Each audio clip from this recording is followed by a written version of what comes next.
마가복음 11장 27절에서 33절 말씀을 제가 읽어드리겠습니다.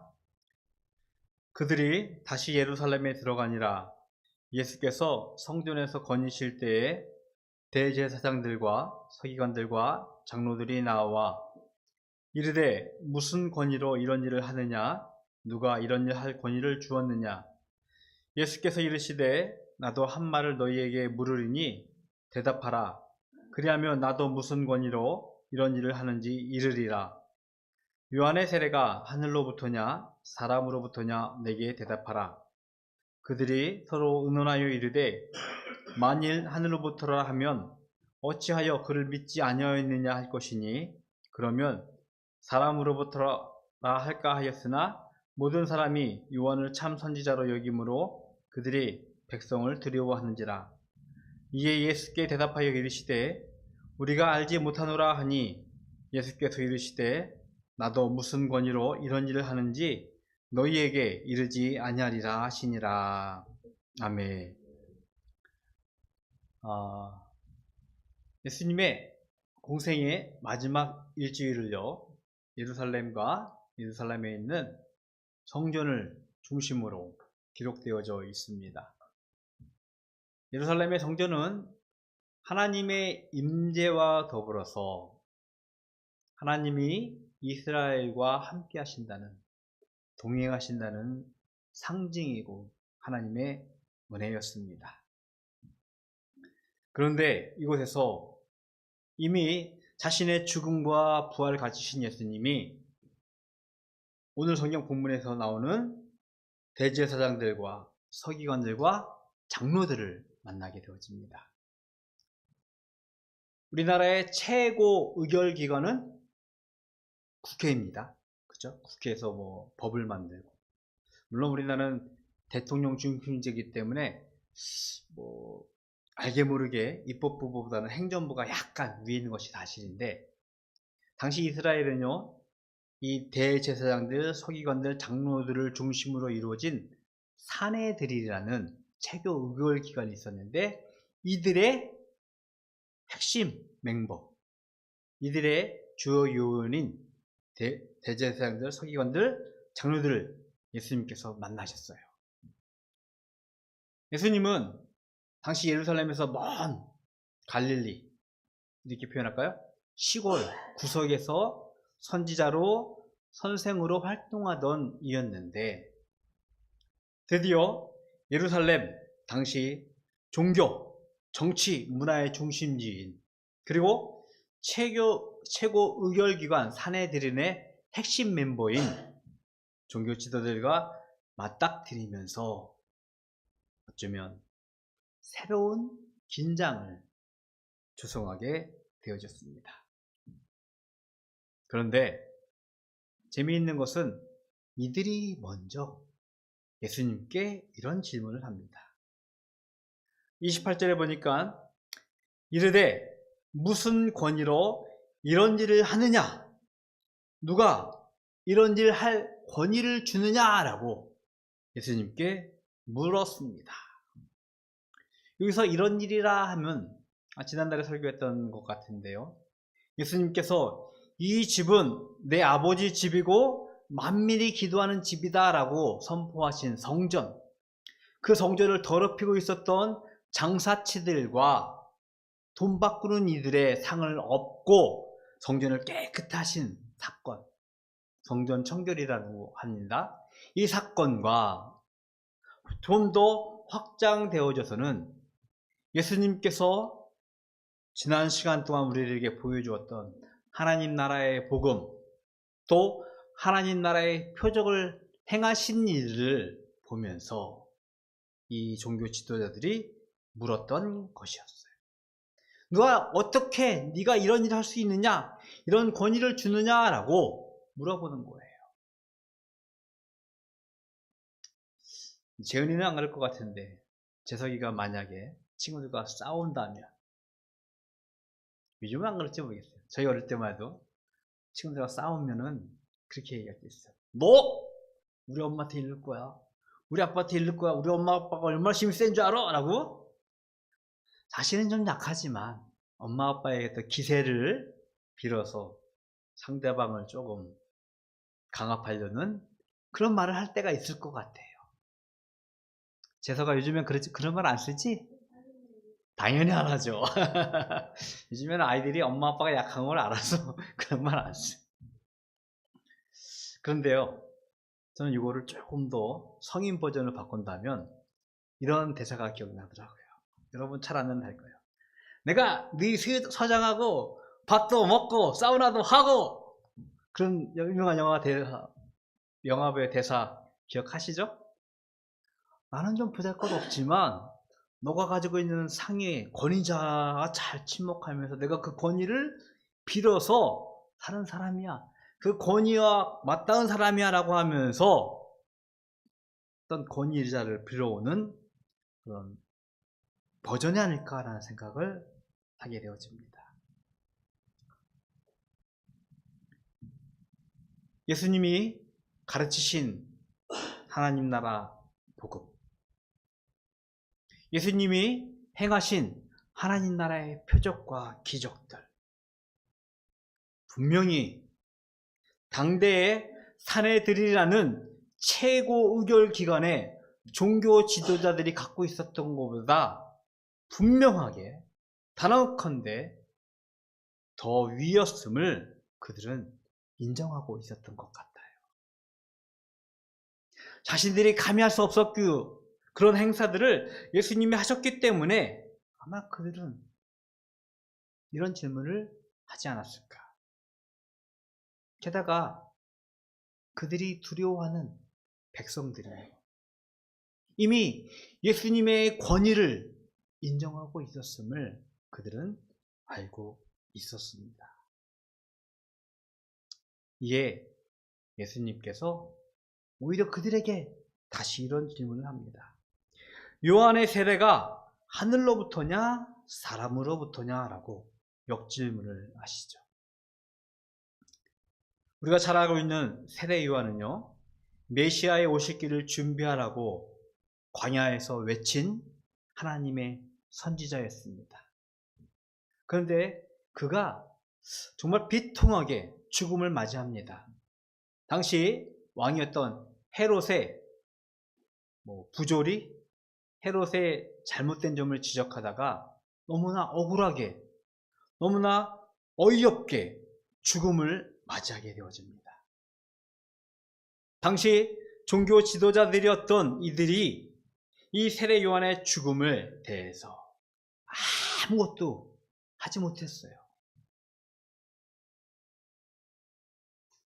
그런데 그 세례 요한의 세례가 하늘로부터냐 사람으로부터냐 예수님께서 질문하자 이 종교 지도자들은요 생각합니다. 논의합니다. 만약 이 세례가 하늘로부터, 즉 하나님으로부터 왔다면은 왜 우리가 그를 믿지 않았느냐라는 공격을 받을 것이고, 반대로 사람으로부터다라고 생각한다면은 사람들이 이 세례 요한을 참 선지자로 여기기 때문에 그 또한 자신들이 방관했었던, 무관했었던 그런 공격을 받을 것에 대한 두려움을 가지고 있었던 것이 사실이었어요. 요한의 권위에 대해서 인정하지 못하고 요한의 세례조차도 그들이 생각하지 못했던 것을 대답하지 못했던 예수님의 질문이었습니다. 지난주 뉴스를 보다가 이런 기사를 봤습니다. 저는 대중 가수에 대해서 이렇게 막 알지 못하는데 그 친구를 좀 인정하고 싶었어요. BTS의 RM이라는 기사를 본 분도 계실 것 같아요.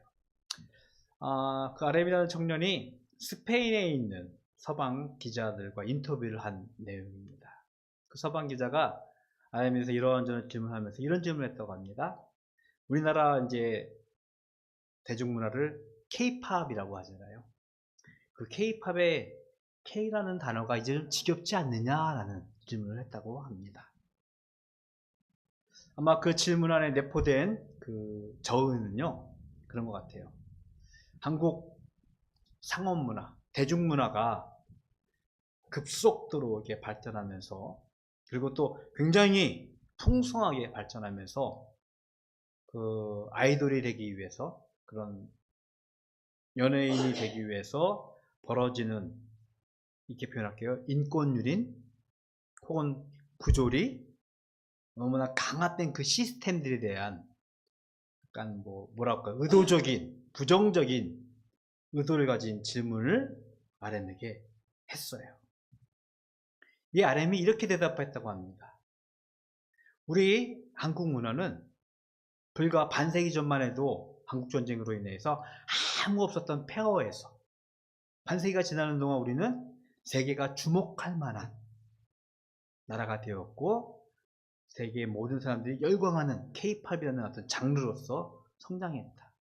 우리 조상들로부터 수없이 쌓아왔던 그런 것들이 우리에게는 너희들이 제국주의라는 명목 아래 침략과 일탈을 일삼던 그들과는 좀 구별되어진다. 오히려 우리가 수고해서 힘들게 이루어낸 급성장한 과정에서 이뤄내는, 물론 양과 음이 있듯이 부정적인 부분이 있으면서도 우리는 그것이 우리 스스로 매우 노력한 결과라고 하면서 자부심을, 긍지를 가지고 그에게 대답했던 인터뷰를 보았습니다. 분명 그 서방 기자의 질문자는요, K-팝, 그에 대해서 약간 좀 평가 전환하려는 그런 의도를 다분히 가지고 있었어요. 하지만 RM은요, 이 서방 국가의 제국주의의 명목하에 그들이 성장해왔던 위선, 모순을 지적하면서도 솔직히 우리가 가지고 있는 사회에, K-팝 문화의 어떤 그 구조에 부조리라는 부분을 인정하면서도 우리는 그것에 대해서 자긍심을 가지고 있다라고, 구별되어진다라고 대답을 했었던 기사가 나왔더라고요. 저는 그 기사를 보면서 이런 생각을 했어요. 물론 우리나라 전 세계의 역사는 그 서방을 중심으로 해서 그들이 주도권을 지금까지 쭉 가지고 왔습니다. 근데 그들이 그 주도권을 빼앗기게 되어지자, 어찌 보면 K-팝, K-문화, K-컬처를 좀 평가절하려는 어떤 의도를 가지고 한 질문이 아닐까라는 생각을 조심스럽게 합니다. 오늘 본문의 종교 지도자들, 대제사장, 서기관, 장로들은 아마 예수님에 대한 권위를 질문하는 것은 평가절하하려는, 너가 놀라운 것을 보여주었지만 우리의 권위와는 다른 것이다라는 의도가 다분히 담겨져 있는 질문이었음을 우리는 알게 되어집니다. 이들은요, 바로 이어지는 성경에서 보면 예수님을 잡아다가 고문하게 되어지고 예수님의 행적에 대해서 비난하고 조롱하면서 예수님을 십자가에 못 박게 빌라도의 재판으로 넘겨주는 다음 단계로 진행을 하고 있음을 보여주고 있어요. 마태복음 7장 29절에 보면 이미 예수님이 가르치시고 기적을 보여주실 때 많은 백성들은 알았습니다. 예수님의 권위가 서기관들의 것들, 즉 종교 지도자들의 것과는 다르다는 것을 이미 백성들은 알고 있었습니다. 힘이 없는 어린아이가요, 엄마 아빠가 있다면 당당해질 수 있어요. 예수님은요, 자신의 권위가 자신의 것이 아니라 자신을 보내신 하나님의 것이라는 것을 우리들에게 말씀을 하고 있습니다. 천지를 말씀으로 만드신 하나님, 그로부터 보내심을 받고 그의 권위를 가지고 하나님 나라 복음을 가르쳤고 하나님 나라의 표적과 이적을 행했던 예수님이심을 우리들에게 말씀하셨습니다.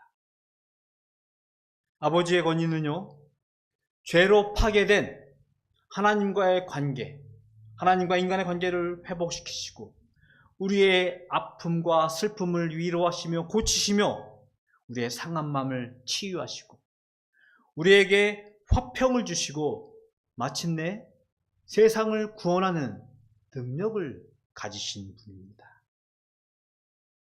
예수님은요, 그 아버지의 권능을 가지고 보냄을 받아서 가난하고 소외된 자들에게 위로를 주시고 그들에게 친구가 되어주시며 그들의 죄에서 구원해 주신 능력을 우리들에게 선포하신 분입니다. 예수님은요, 자신이 아버지로부터 보내심을 받았듯이 이제는 제자들을 세상에 보내셨습니다. 우리가 너무나 잘 알고 있는 마태복음 28장, 예수님께서 지상명령을 하시면서 말씀하세요. 아버지와 아들과 성령의 이름으로 세례를 주라고. 내가 너희들을 보내지만 내가 너희와 항상 함께 있을 것이라고 말씀하시면서 그들에게 힘을 실어 주십니다. 그리스도인으로 살아가는 저와 여러분, 참 요즘에는 목사하면, 교회하면 제일 먼저 떠오르는 검색창에서 드러나는 사람이 아마 제이모 씨 아닐까 싶어요. 전광훈. 그러면 이제 너무 참 같은 목사라고 하고 싶지도 않아요. 교회라고 하고 싶지도 않아요. 창피해요. 아마 세상이 교회라고 하면, 목사라고 하면, 그리스도인이라고 하면 오히려 더 조롱하고 비난하고 하찮고 업신여기는 것이 사실이에요. 물론 그것을 부정하지 못해요. 왜? 우리가 행한 이 모습이 있기 때문에. 우리들은 힘이 없고 연약하고 나약합니다. 세상에 의해서 조롱당하며 비난당하면서 주눅들고 초라하게 만들어지고 의기소침해진 것이 사실이에요. 하지만 우리는 기억해야 합니다. 우리를 세상에 보내신 이가 바로 예수님이시라는 것. 그 예수님은 아버지의 권위를 가지고 우리를 세상에 보내셨고 우리가 이 땅 위에서 살도록 말씀을 하고 계십니다. 성경을 하나 읽어드릴게요. 요한복음 14장 26절의 말씀입니다.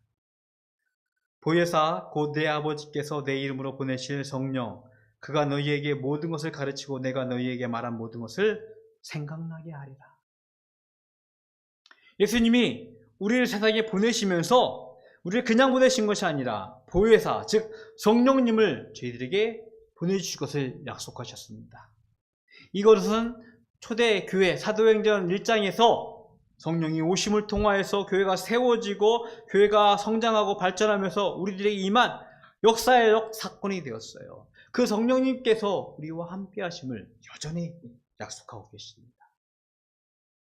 우리는 세상으로부터 초라하게 업신여김을 당하는 하찮은 존재처럼 보일지 모르겠지만 우리와 함께 하시는 보혜사 성령님이 함께 하시기 때문에 즉 하나님의 권위, 예수님의 권위가 함께 하기 때문에 우리는 더 이상 의기에 소침해질 필요 없습니다. 초라해질 필요가 없어요. 우리는 우리를 그 보내신 성령님을 기대하고 그 성령님의 도우심을 의지하면서 믿음으로 당당하게 살아가야 될 줄로 믿습니다. 저와 여러분의 힘과 능력이 아니에요.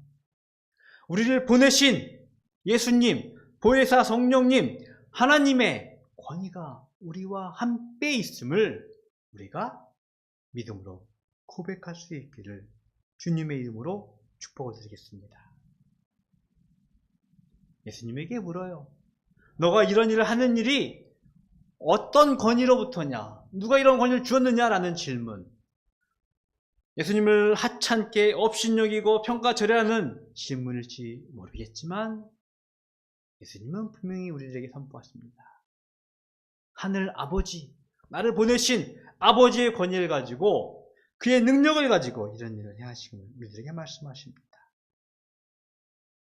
우리를 보내신 예수님, 우리를 보내신 하나님의 권위를 우리가 신뢰하고 믿고 그 권위에 의해서 믿음으로 당당하게 살아갈 수 있는 바닷교회 가족이 되기를 주님의 이름으로 축복을 드리겠습니다.